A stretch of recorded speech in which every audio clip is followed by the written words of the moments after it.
If you look at the sciences as we know it today, they are full of explanations, but never ever addressing the most fundamental aspect of creation in any sense. Explanation for what is already there, and those explanations keep changing every 5 years. And a new set of people will get Nobel Prizes.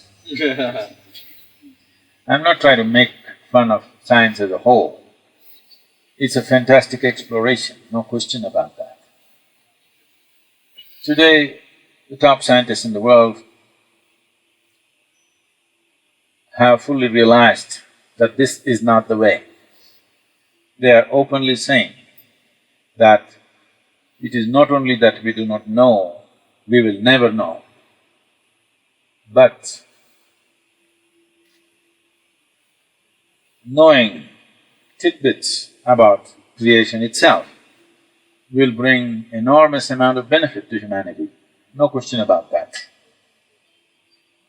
But benefit to one generation and extinction to the future generations, a very short-sighted benefit. You will see in Puranas, Mahabharata and Ramayana comes under the Purana culture. You will see vivid description of weapons which resemble today's modern weapons. They couldn't have just made up something which did not exist, the concept of it which did not exist a few hundred years ago.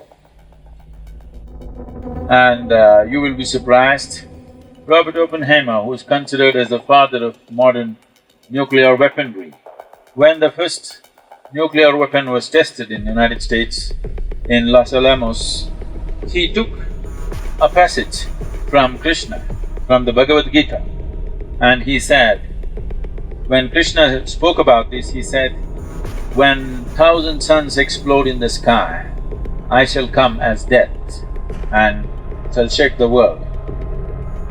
So he took this passage and used this as a description for the first nuclear test that happened in the United States. Because the same thing was spoken almost 5,000 years ago by Krishna.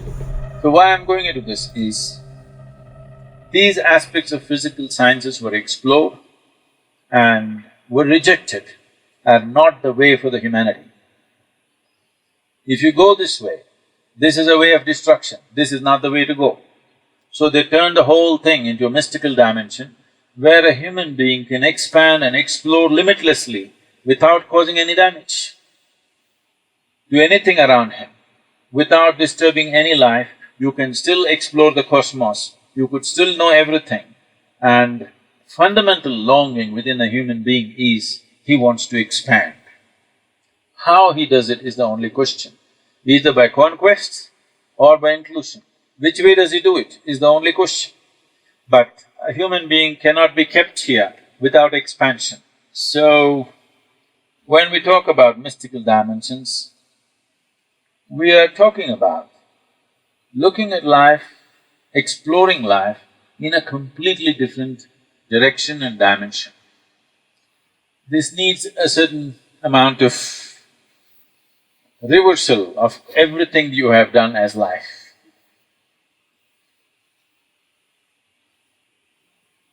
If I say your life, you will immediately think your job, your business, your family, your husband, your wife, your children, your friend, and many other things, isn't it? Very few people, only if I put a gun to your head and say your life, then you understand what's life. This is not a party, this is not a job, this is not money, this is not home, this is not children, this is not this and that. Life means this.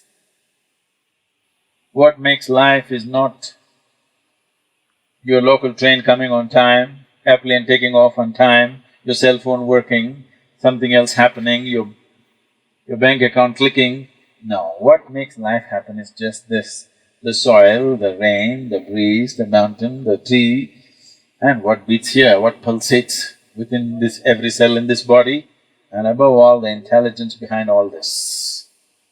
If we want to explore something else, then we have to rejig ourselves a little bit. Rejigging ourselves may not be our idea of fun, but I want you to know one thing, the only and only thing, knowingly or unknowingly, that you're aspiring for is to become something more than what you are right now. You will never become anything more than what you're right now, unless your perception is enhanced.